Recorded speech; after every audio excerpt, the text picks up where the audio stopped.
Boa noite a todos. Essa apresentação ela é baseada numa palestra do Haroldo Dutra Dias. Diz Kardec no capítulo Sede Perfeitos do Evangelho segundo o Espiritismo que o Espiritismo precisa ser bem compreendido, mas, sobretudo, bem sentido. Porque se ele não entrar no nosso coração, ele não faz a obra renovadora que está proposta. Não consegue. Mas continua Kardec no capítulo 5, item 6, Bem-aventurados os aflitos. Há males nesta vida cuja causa primária é o homem. Outros há também aos quais, pelo menos na aparência, ele é completamente estranho e que parece atingi-lo como por fatalidade.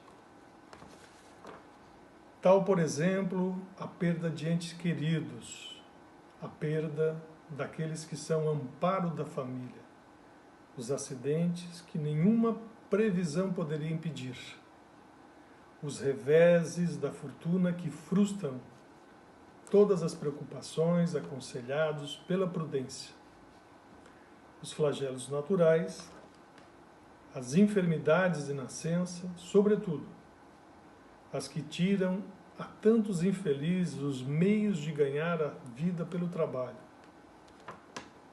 as deformidades, a idiotia, etc. Todavia, por virtude do axioma segundo a qual todo efeito tem uma causa, tais misérias são efeitos que hão de ter uma causa.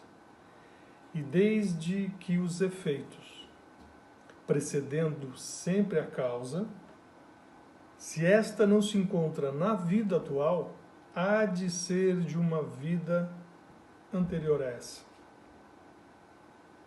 Isso é, de estar numa vida precedente. Há males para os quais a pessoa em nada contribuiu. Ela é atingida como que por um raio.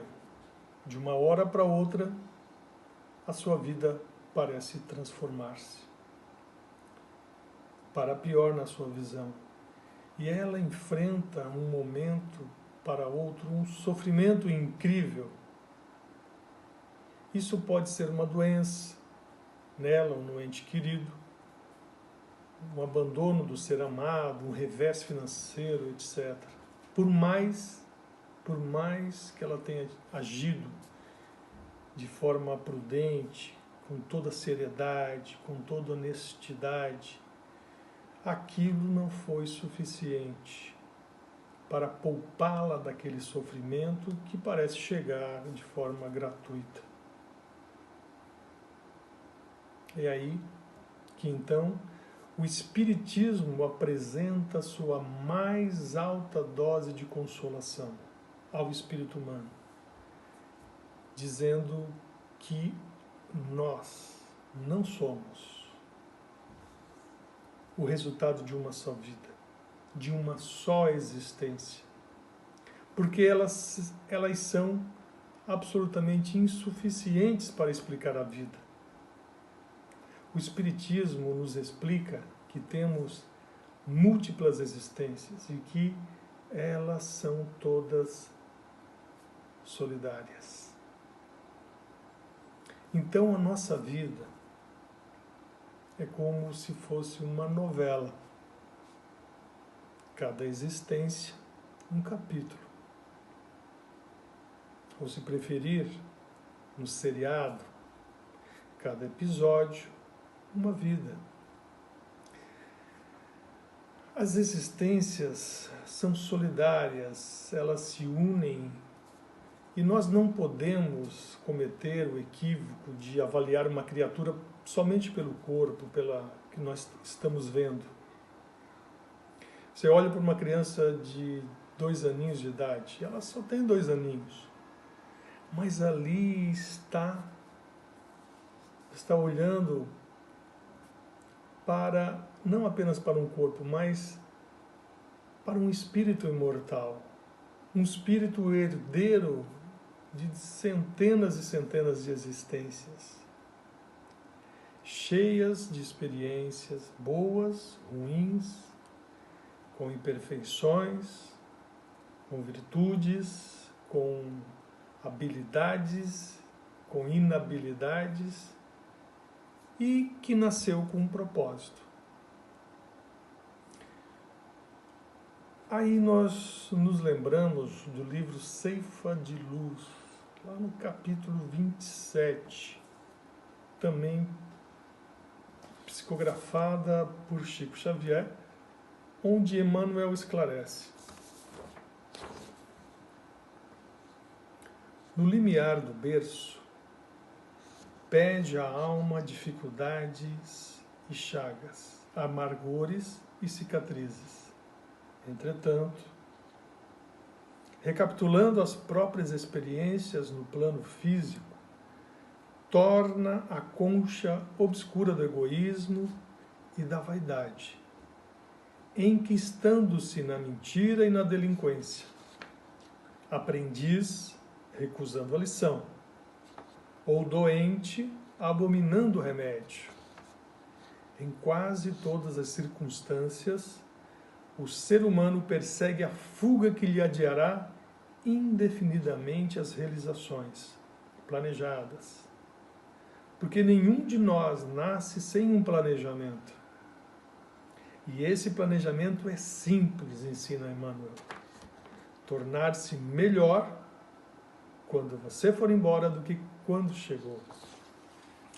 Isso implica que para eliminar imperfeições e vícios, ou débitos, nós teremos que passar por aflições, algumas pedidas, bem sabemos.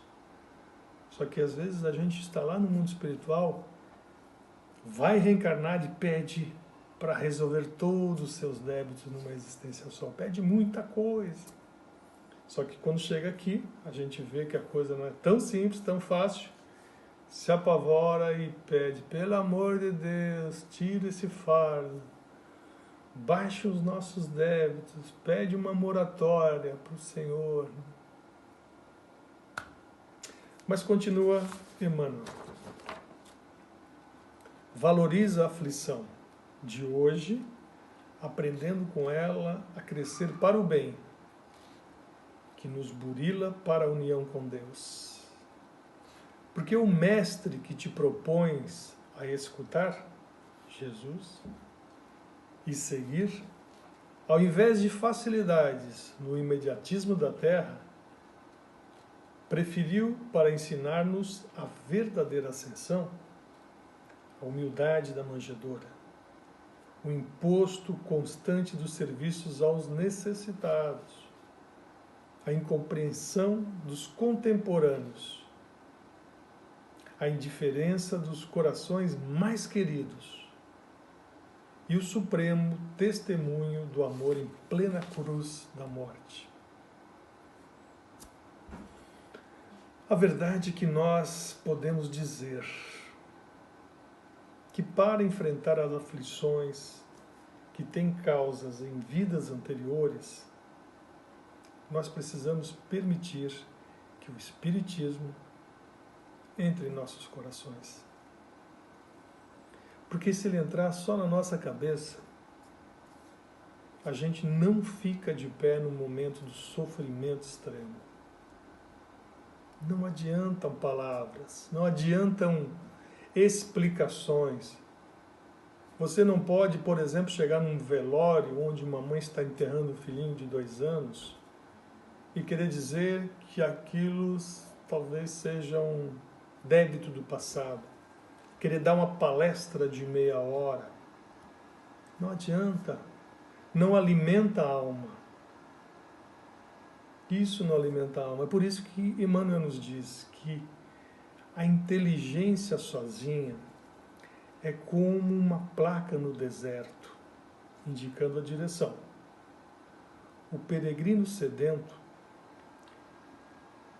e desorientado lê a placa, mas morre de sede no caminho.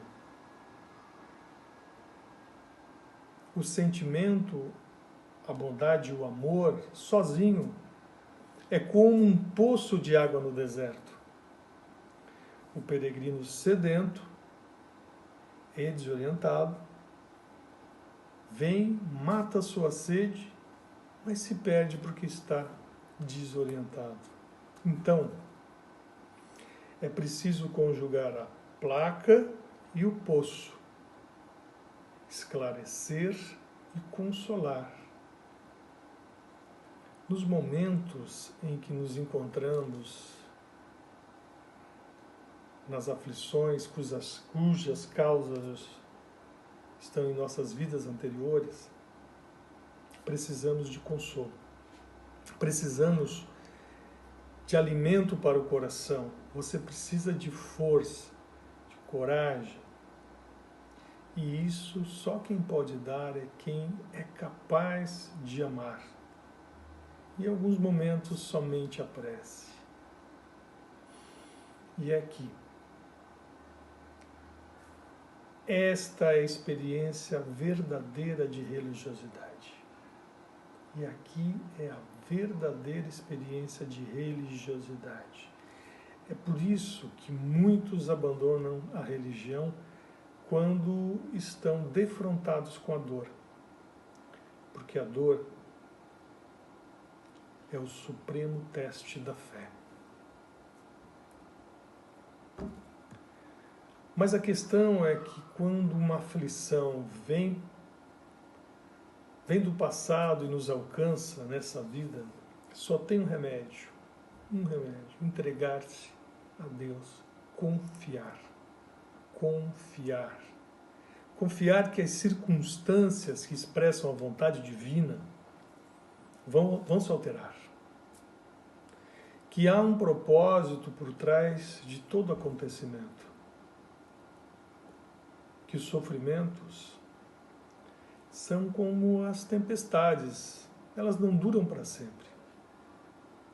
Algo vai acontecer que não é possível prever, que não é possível descobrir naquele momento. Então é preciso confiar, porque fé não é acreditar. Esse é o grande ensinamento que a doutrina espírita nos traz. Porque ela nos traz não uma fé cega, não é um confiar como uma criança, é uma fé raciocinada.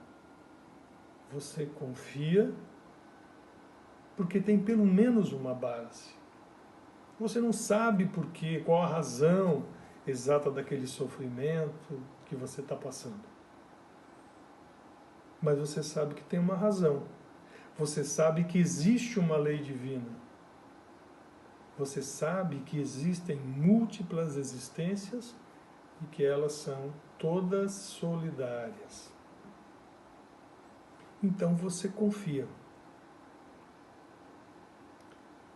E confiar significa você entregar-se e confiar 100% na vontade do Senhor, nos seus desígnios superiores. Essa é a fé que remove montanhas.